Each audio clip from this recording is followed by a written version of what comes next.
What's the minimum amount of franchise? What's the range between minimum and maximum? No, maximum. I would say most of our E2 clients are investing between 50K and 300K in their first business. So if I go through that filter, we have 140 options for you. And then we just have to see, which ones are available in the territories you want, if there's maybe some resells. We'll do a study for you to select the best 5, 6 options that make the most sense. Have you already thought about where you would live in the US? No, I just want to ask few questions regarding expansion thing, but I have zero knowledge about the US market. All right. Yeah, I'm here to help you. Do you want to go through your questions first? I'm already considering to open a daycare here, and it was a huge investment I'm trying to do it here. But he told me because US is a bigger market, Patrick has some options of I think it's a healthcare or some kind of care business. I mean, home care, daycare. I have a client from India right now looking at opening up a daycare franchise. So all different types of options that we could look at on your behalf. So do you explain me what's the process? Because I'm a Canadian citizen here. If I want to open a business in US, what's the process? Sure. Tell me, I guess, first about your current business activities in Canada. Are you the owner of these different locations? I'm the owner. Okay. How many employees do you have? How many people on payroll? Total nine. 9. Okay. And how much money are you making from these businesses on the tax returns? On the tax return, maybe around plus minus 1.2 million Okay. In terms of sales or in terms of income, net income? in in terms of revenue. Okay. And then do you make like 20% of that, or what's the profit margin? Somewhere around. Okay, cool. Yeah, why I'm prying into all these financial details is to help you and keep the options open before like starting to shut doors. And as a background, I started Visa franchise 9 years ago with my brother Jack. My experiences in investments, I used to work at JP Morgan as well as a fund that would lend money to franchisees. And then my brother and business partner Jack worked for the parent company of Burger King, Restaurant Brands International. We have an in-house immigration attorney as well as we work with filing attorneys that have the ultimate say in terms of like the best strategy and visa position. But I'll talk about, our client experience helping hundreds of people like you. And given the size of your business, you could probably get a green card through the EB1C program, where you would essentially move yourself to the US as a manager to start a business or buy an existing business. And you can transfer yourself as a manager and get a green card that way. So that would be one option for permanent residents to the United States. And then more short term, you have the L1 visa, 1 year for a manager if it's a new business, 3 years if it's an existing business. Or what a lot of our Canadian clients do is they leverage their Canadian passport, where there's a 5 year E-2 visa treaty with Canada, and you can invest as little as 80K and move to the US on that, and then deal with the green card process after. So for you, there's a lot of options. It just comes down to the business. We're most specialized in franchises. We own the largest franchise database. But if you want to also do your own independent startup or buy an existing business through a business broker, we have some relationships. We can still help you with incorporating the business, all the admin and visa related work for that. Okay, if we go for the franchise, I have to open up a company over there, right?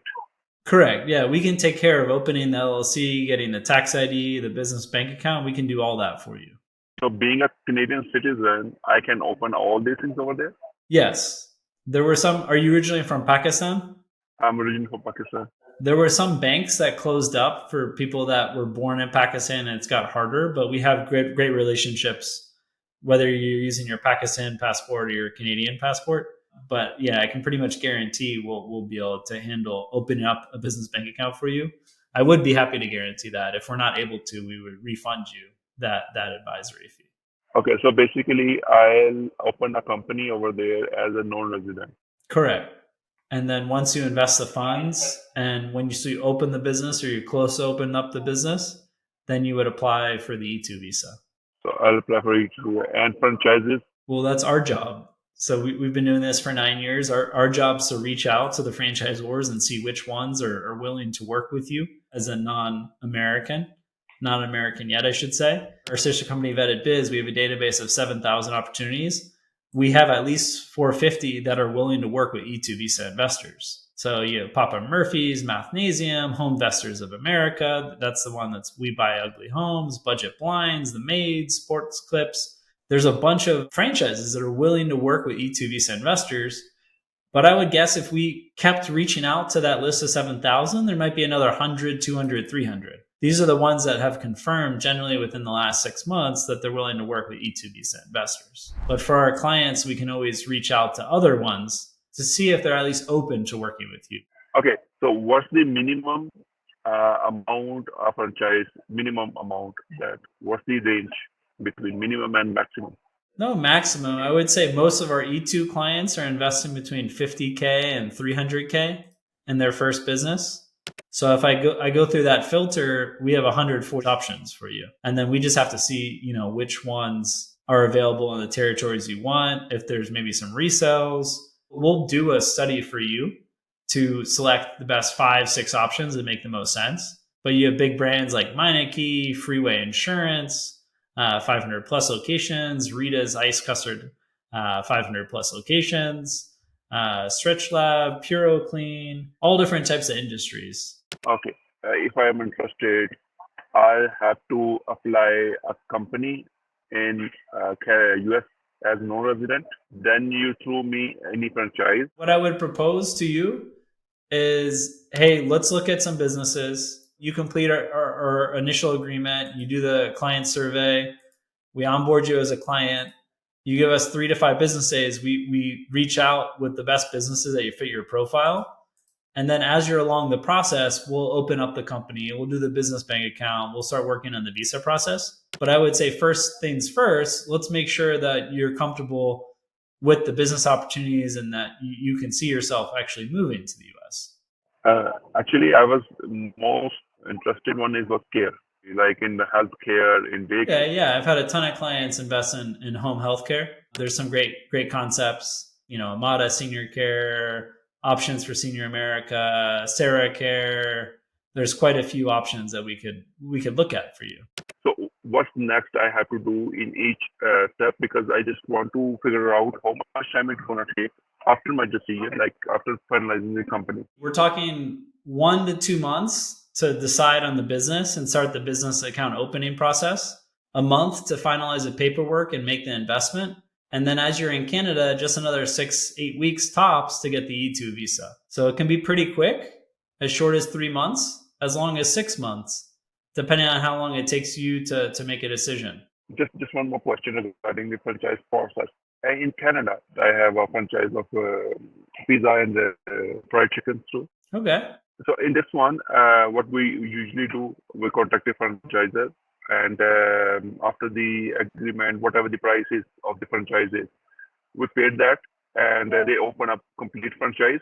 They give us a training, and we are open. So there's some franchisors that are willing to open up the business for you and basically give you the keys fully staffed. But that would be the minority of franchise businesses in the US. So what's their process?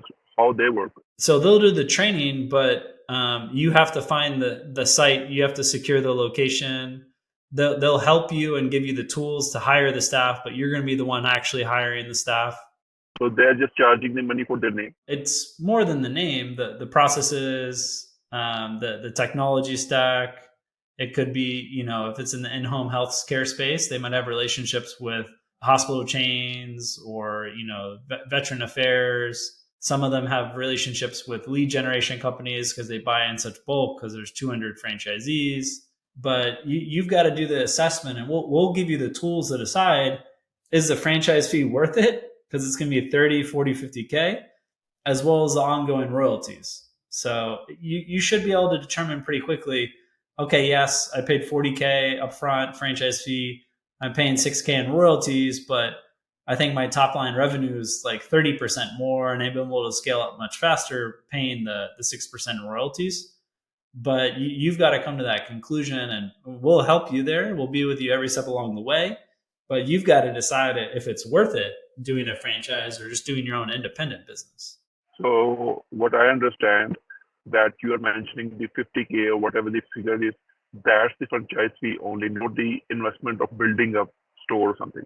Well, if we're talking in-home healthcare, it would be working capital after the franchise fee, and then you have some insurance costs. You have the deposit for the rent. These aren't. It's not a very big investment. We're talking 80, 90, 100,000 to open up an in-home care franchise.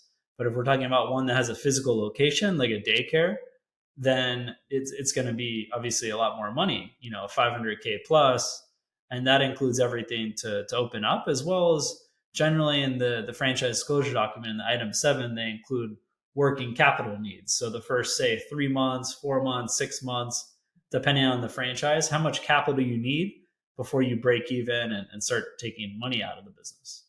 Okay. If I go for care in home care, that's cheaper. But if I go physical location like daycare, because I spent almost 1 year, last 1 year, and I already finalized 2 locations in Calgary that I'm gonna open, but I'm thinking to open in US as well Okay. with a franchise name. We can help with that. We could do a dual search. We could look at businesses closer to 100K in home or service brands. And then if you want a business also like daycare where there's a physical location in the US, it's probably going to be at least 400, 500K. Okay, I don't think I have any more questions, but if I have anything, I'll reach out. Perfect. All right. Well, I'll send over further information on our services process as well as a link. So if you want to dive into the data with Vetted Biz, I'm happy to give you 7-day access so you can browse through different options. Sure, please. I do need those ones. All right, cool.